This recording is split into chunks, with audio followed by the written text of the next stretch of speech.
Hello guys, good evening. Welcome to my YouTube channel Civil IQ. Guys, I am Akshay Rathod and guys हम FM के 41 से लेके 50 तक के question देखेंगे। और अभी मैं जैसे हर वीडियो में कहता हूँ इस तरह हमारे 3 सब्जेक्ट पैरेलल में चल रहे हैं, FM, fluid mechanics, soil mechanics and irrigation engineering and water resource. तो ये सब सब्जेक्ट में आपको कुछ भी क्वेरी हो तो मुझे बताइए, और अगर मुझे कोई सजेशन देना है तो भी मुझे कमेंट कीजिए। ठीक है friends, let's start. Question number 41। If velocity is a 0 over 1/3 of cross section and is uniform over remaining the 2/3 of cross section, then the correction factor for kinetic energy is, तो option A 4/3, option B 3/2, then option C 9/4 and then option D 27/8। Energy correction factor का यहाँ पे हमें equation देखना है, और for kinetic energy के लिए। तो फ्रेंड्स यहाँ पे इस तरह का इक्वेशन रहेगा। Relation between V and V average का यहाँ पे रिलेशन देखना है, और उसकी लिमिट रखनी है फ्रेंड्स 0 से ए और उसका इंटीग्रेशन करना है, और उसकी लिमिट रखनी है 0 से ए और 0 से a/3 और a/3 से। अब टोटल 0 से a की रखनी है, तो उसमें क्या हम 2 पार्ट रखेंगे, 0 से a/3 और a/3 से a की हम लिमिट रखेंगे। तो उसमें क्या हमें मिलेगा, टोटल इंटीग्रेशन लिमिट a 0 से लेके a/3 into VdA by a by integration limit a/3 से लेके a और VdA बाय a। तो ये दोनों में क्या होगा, वी एवरेज हमें फाइंड करना है। तो वी एवरेज में ये वैल्यू और गिवन और उसकी लिमिट, और इसमें ये यूनिफॉर्म और इसकी यूनिट। तो यहाँ पे हमको मीन्स यू यहाँ पे कांस्टेंट रहेगा, यानी कि वी कांस्टेंट रहेगा वेलोसिटी, और हमारी वैल्यू यहाँ पे मिलेगी। अब हमें क्या है, हमने फिर डायरेक्ट ये क्यों लिया, क्योंकि इसकी वैल्यू 0 आने वाली है, इसलिए हमने फिर डायरेक्ट ये वैल्यू रखी, और ये वैल्यू रखने के बाद उसका सॉल्यूशन देने का हमने ट्राई किया यहाँ पे। तो 3/2 की हमने इंटीग्रेशन किया, और लिमिट हमारी रखी a/3 से लेके a तक की। तो यहाँ पे फिर हमारा सॉल्यूशन में आया कि 27/8 81a। ओके, तो यहाँ पे हमारा उसका सिंप्लीकेशन करने के बाद ये हमें मिला है 8a आया था। तो यहाँ पे हमारी वैल्यू हमको 9/4 मिली, यानी कि टोटल इंटीग्रेशन करने के बाद हमारी वैल्यू जो हमको फाइंड करने के बाद मिलती है वो 9/a होती है। तो राइट आंसर इज 9/4।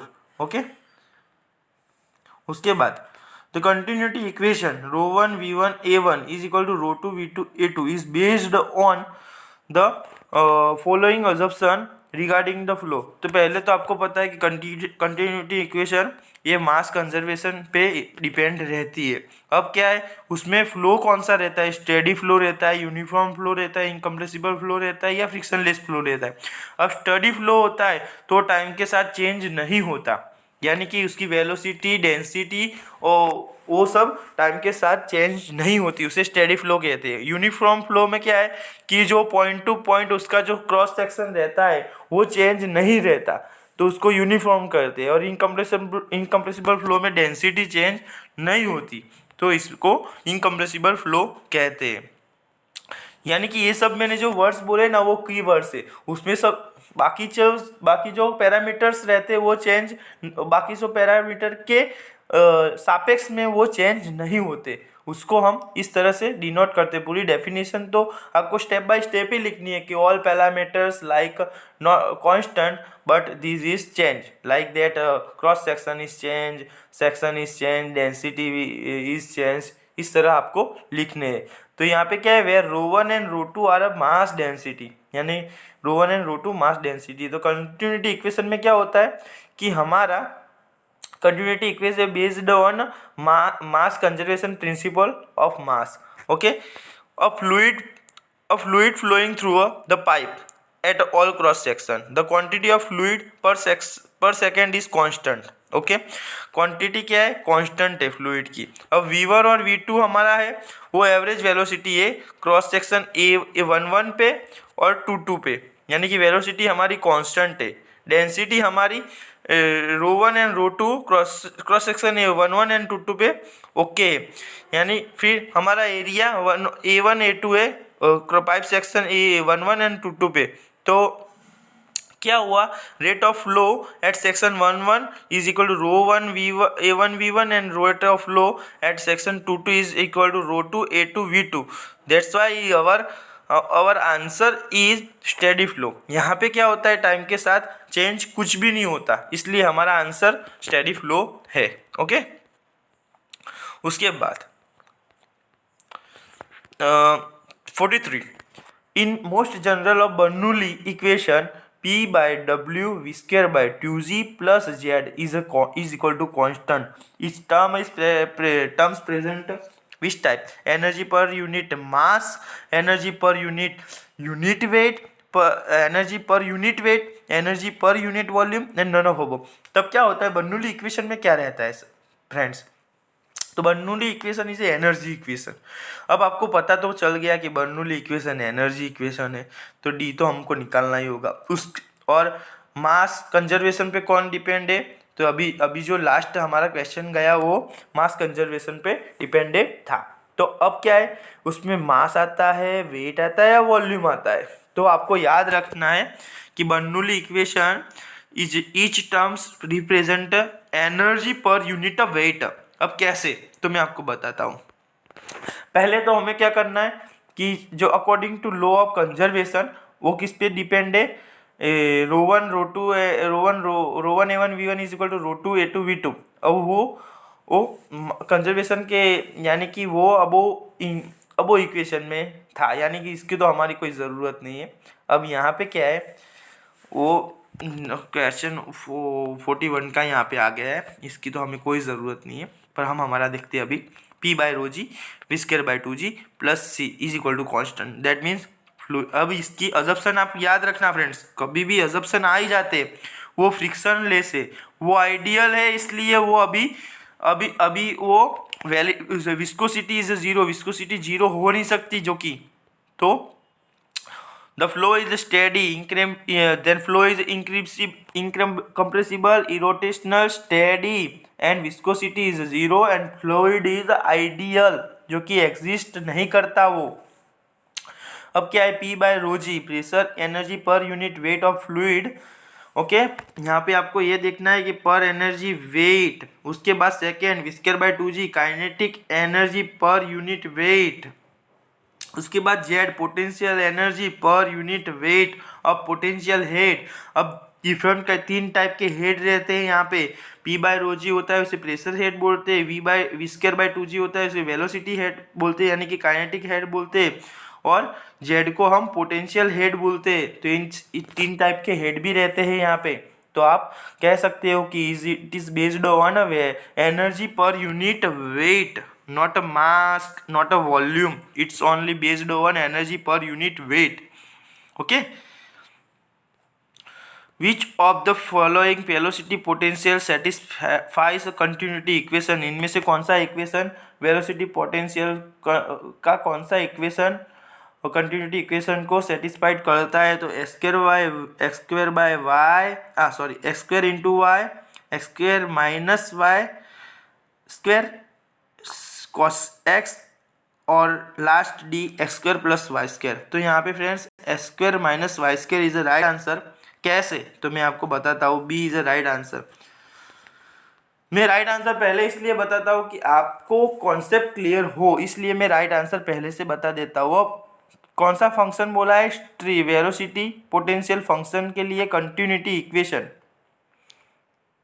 तो फ्रेंड्स यहाँ पे वेलोसिटी पोटेंशियल फंक्शन के लिए कंटिन्यूटी इक्वेशन इस तरह से आता है। इट्स डिफाइंड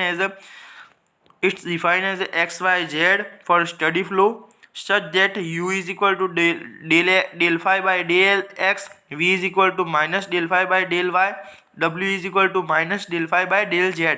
अब u v w is a component of velocity x y z, continuity equation of incompressible flow and steady flow, del u by del x plus del u by del y plus del w by del z is equal to 0. That's why del square by del del square phi by del x square, then del square phi by del y square plus del square phi by del z square is a Laplace equation. इस पे depend रहता है, इसलिए friends ये तीनों में से एक ही कंडीशन ये फुलफिल करेगा जो कि X square minus Y square की है। ओके, तो right answer is 44 is B. उसके बाद the magnitude of the component of velocity at a point 1 1 for the stream function psi is equal to x square minus y square is equal to, तो यहाँ पे friends value दी हुई है Sai function के लिए, तो हमें इसे सिर्फ इक्वेशन में डालना है। जैसे कि गिवन इक्वेशन है is equal to psi is equal to X square minus Y square, यहाँ पे p इंटू 1 1 वैल्यू दी है। 1 1 में क्या होता है कि एक्स की वैल्यू होती है, वाई की वैल्यू होती है, दोनों की वैल्यू 1 1 दी है। तो हमें इसका इंटीग्रेशन सिंप्लीकेशन करने के बाद हमें क्या करना है, X square minus V is equal to, ये वी की वैल्यू फाइंड आउट करनी है, तो V is equal to del by del X into x square minus Y square, तो 2x हमारी वैल्यू आती है। 2 इंटू एक्स की वैल्यू 1 है हमारी, तो 2 into 1 is equal to 2, then minus u की वैल्यू जो आती है del by del y into x square into comma x square minus Y square, then minus 2y value आई, उसको हम सिंप्लीकेशन करेंगे तो वैल्यू हमारी आंसर आता है हमारा 2। अब दोनों को हम स्क्वायर करते तो 4 प्लस 4 इंटू फिर उसका हम उसको अंडर रूट में लिखते और उसको अंडर रूट 8 की वैल्यू हमारी आएगी, अंडर रूट 8 की वैल्यू हमारी आती है 2 into under root 2 value answer आता है। तो हमारा राइट आंसर है B. Okay, question number 45 right answer is B. Then next, the motion of air mass in a tornado is, अब टॉर्नेडो में क्या होता है, एयर मास का मोशन किस तरह रहता है। पहले तो टॉर्नेडो मतलब क्या होता है, तो एक टाइप का फ्रेंड्स साइक्लोन है, वावाजोड़ा इसे बोलते हैं। तो इसको टॉर्नेडो में प्रेशर किस तरह रहता है, आपको पता है कि फ्री वॉर्टेक्स होता है, वो जो हमारा वॉश बेसिन में जो पानी गिरता है उसे हम फ्री वॉर्टेक्स बोलते हैं। फोर्स वॉर्टेक्स किसको बोलते हैं कि इस टाइप से हमारा जो वॉशिंग मशीन होता है ना, उसमें जो पानी का फ्लो रहता है वो फोर्स वॉर्टेक्स टाइप का फ्लो रहता है। और फ्री वॉर्टेक्स एक्स सेंटर और force vortex x centre and free vortex और आउटसाइड टॉर्नेडो में रहता है, ये हमारा टॉर्नेडो में रहता है। तो यहाँ पे फ्रेंड्स हम किस तरह रहता है वो मैं आपको बता देता हूँ कि फोर्स वॉर्टेक्स क्या बोलते हैं, फ्री वॉर्टेक्स क्या बोलते हैं, और जो हमारे पे दिया हुआ है वो कौन सा किस टाइप का फ्लो है। तो फोर्स वॉर्टेक्स में क्या होता है कि some external torque is required to rotate the fluid. Force vortex में आपको पता चलेगा उस पर फ्लो फोर्स लगता है, इसलिए वो वॉर्टेक्स हो रहा है। तो some external torque is required for rotate the fluid को रोटेट करने के लिए सम एक्सटर्नल टॉर्क की जरूरत है। उसके बाद the fluid mass in the type of flow में फ्लूइड मास होता है rotated at the constant angular velocity, वो कांस्टेंट एंगुलर वेलोसिटी से रोटेट करता है। उसके बाद the tangential velocity v of any fluid particle is v is equal to W R, ये टेंजेंटियल वेलोसिटी का इक्वेशन है w इंटू आर। अब जब हम w रखते हैं तो w is equal to v bye are. तो friends it is a constant, तो अभी क्या होता है r is equal to radius of fluid particle from the axis of rotation. तो यहाँ पे centre of air mass there is a force vortex of flow. तो यहाँ पे फोर्स वॉर्टेक्स फ्लो का इक्वेशन इस तरह से बनता है, v is proportional to r। यहाँ पे फ्री वॉर्टेक्स में क्या होता है, v इज यानी कि वो इन्वर्सली रहता है, जो r रहता है वो इन्वर्सली रहता है, v proportional to inversely r। तो अब फ्री वॉर्टेक्स में क्या होता है, टॉर्क की एक्स्ट्रा टॉर्क का जरूरत नहीं पड़ता क्योंकि उस पर फोर्स लगाने की जरूरत ही नहीं होती। Rotating due to the rotation which imparted to the fluid previously, और v into R is equal to constant at outer side there is free vortex, that's why v proportional to v proportional to 1/r। ओके, तो यहाँ पे जो force लग रहा है friends वो फोर्स वॉर्टेक्स है at the centre and free vortex at the outside रहता है। ओके, देन नेक्स्ट,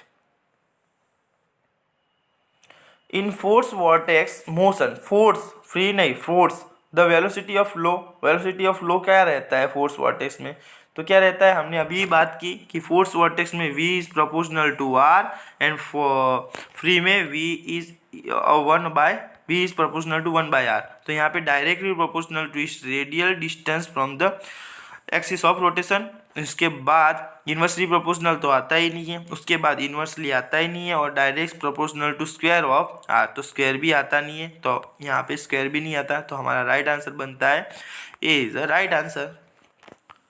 उसके बाद next, stream line and path line always coincide in case of, तो पहले तो स्ट्रीम लाइन किसे बोलते हैं और पाथ लाइन किसे बोलते हैं उसके बारे में मैं बता देता हूँ कि स्ट्रीम लाइन और path line it is imaginary line. Stream line होती है जो इमेजिनरी लाइन होती है इन अ फ्लूइड फील्ड, वो फ्लूइड की फील्ड पे इमेजिनरी लाइन रहती है। अब उसमें क्या होता है फ्रेंड्स हमारा, तो उसमें जो the tangent draw down at any point in this line representation, जो टेंजेंट होते हैं वो लाइन से रिप्रेजेंट किए जाते हैं the direction of velocity of vector, अब वेलोसिटी वेक्टर की डायरेक्शन में उसे बताया जाते हैं। अब क्या होता है, इस तरह स्ट्रीम लाइन बनी रहती है, स्ट्रीम लाइन की यहाँ इस तरह से हमारी स्ट्रीम लाइन्स बनी रहती है। Okay, two stream line cannot intersect to each other, दो स्ट्रीम लाइन एक दूसरे को इंटरसेक्ट नहीं करती है।